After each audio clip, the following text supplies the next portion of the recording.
In an architectural Revit model, the architect uses a room object.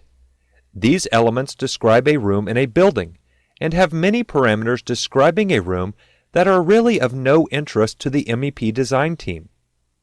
The way Revit MEP deals with this is with the space object. A space element has analytical parameters such as average estimated illumination, supply airflow, and design cooling load. An MEP space object is totally separate from an architectural room object. It is created, named, and controlled entirely within the MEP model. Sometimes, the mechanical designer will split up a large area that the architectural team has defined as a single room into multiple spaces. This might happen for large corridors or open office suites.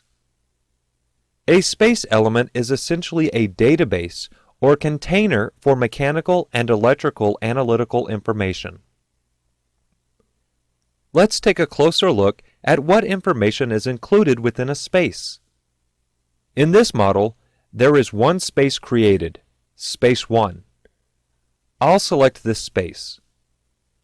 Realize that the reference lines and interior fill for the space have been turned on.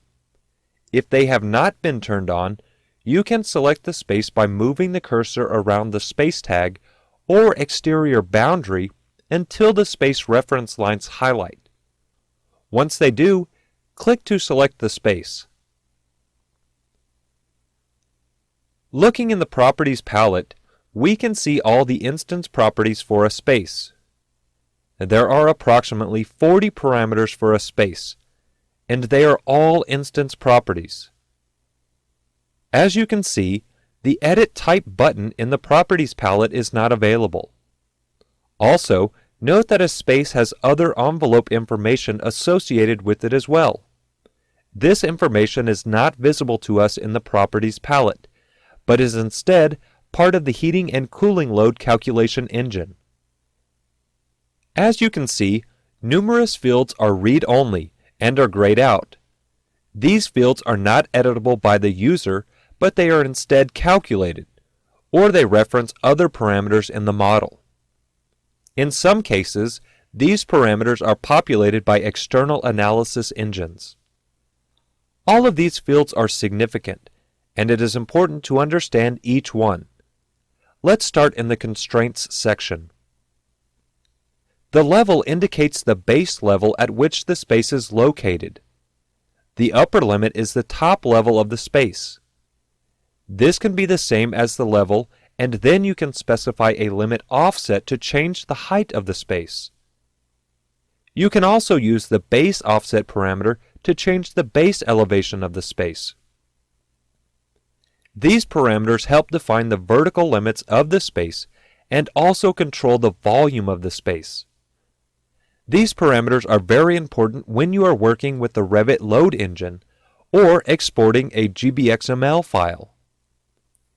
If you are using Revit to help with HVAC loads or energy analysis, a space must fill the entire volume of the building to get accurate results.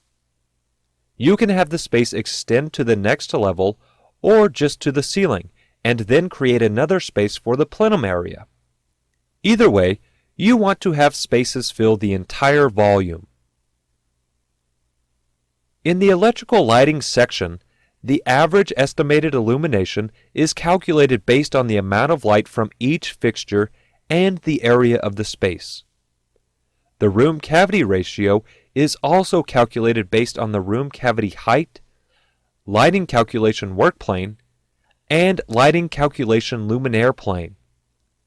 The lighting calculation work plane is the next parameter and is simply the level used as the base for calculating illumination. The lighting calculation luminaire plane is the height of the light sources in the space. Since there are not any light fixtures placed in this space, the parameter is not computed, and therefore the other calculated parameters are 0. The room cavity height, which is used to calculate the room cavity ratio, is a parameter not shown here. It is simply the lighting calculation luminaire plane minus the lighting calculation work plane. The other parameters in this section are reflectance values for the ceiling, wall, and floor. These values can be specified based on the color and surface of the ceiling, walls, and floor respectively. Take note that if the lighting fixtures are placed outside the space, these values will not be accurate. In the electrical load section, you can specify the design HVAC load per area and design other load per area for heating and cooling load calculations. These values can also be calculated by the Integrated Heating and Cooling Loads Analysis tool or read from a GBXML file. In the mechanical flow section, you can enter the specified supply airflow. The calculated supply airflow is the total airflow required to heat and cool the space. It can be calculated by the Integrated Heating and Cooling Loads Analysis tool or read from a GBXML file. Then, once air terminals have been placed in the space, the actual supply airflow is calculated based on the sum of the airflow for all supply air terminals.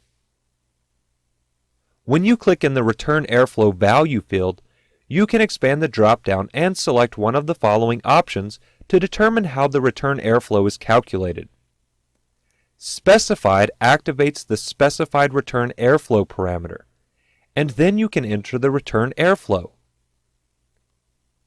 If you select any of the next three parameters, specified, calculated, or actual supply airflow, the return airflow will match that value for the supply airflow. The actual return airflow is calculated based on the sum of the airflow for all return air terminals placed in the space. Lastly, you can enter the specified exhaust airflow for spaces needing to be exhausted, and then the actual exhaust airflow will be calculated based on the exhaust air terminals placed in the space. In the Dimensions section, all the values are calculated and read-only. The area and perimeter are computed based on the room bounding elements. The unbounded height is the largest potential height of the space, based on the space height parameters in the Constraints section. The space's actual height may vary depending on the room bounding elements, such as intervening floors and roofs. Next, the volume is calculated based on the area and height when volume computation is enabled. The computational height is the distance above the base level that Revit measures the perimeter of the space. It is used to compute the perimeter, area, and volume. In the Identity Data section, you can enter a number and name for the space. The space number must be unique for each space in a project. When creating spaces based on architectural rooms in a linked model, the room number and room name will reference these parameters in the architectural model. These parameters are very useful when you want to tag the space based on the architectural names and numbers. Then you don't have to worry about matching the space name and number to the room name and number. Also, you can enter any additional information in the comments field. In the phasing section, the phase of the space is shown and is read-only. The phase of the space is based on the view properties for the view in which the space was created. Finally, in the energy analysis section, there are several more parameters. The zone parameter reports the HVAC zone in which the space is part of. You can also select whether or not the space is occupiable, and if it is a plenum. The condition type parameter determines how heating and cooling loads are calculated, and can be set to heated, cooled, heated and cooled, unconditioned, vented, or naturally vented only. When you click in the Space Type field, You can click the button to open the Space Type Settings dialog. Here, you can specify the space type. I'll click Cancel to close the dialog. Similarly, you can click in the Construction Type field and click the button to open the Construction Type dialog to select the construction types for the various categories. Once again, I'll click Cancel to close the dialog. Additionally, both of the edit buttons for people and electrical loads open dialogs which allow you to control how these loads are calculated for the space. The calculated heating load and calculated cooling load can be calculated by the Integrated Heating and Cooling Loads Analysis tool, or read from a GBXML file.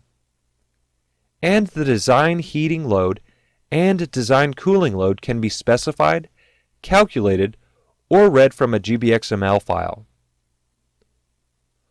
All of the available parameters can be used in schedules or in tags.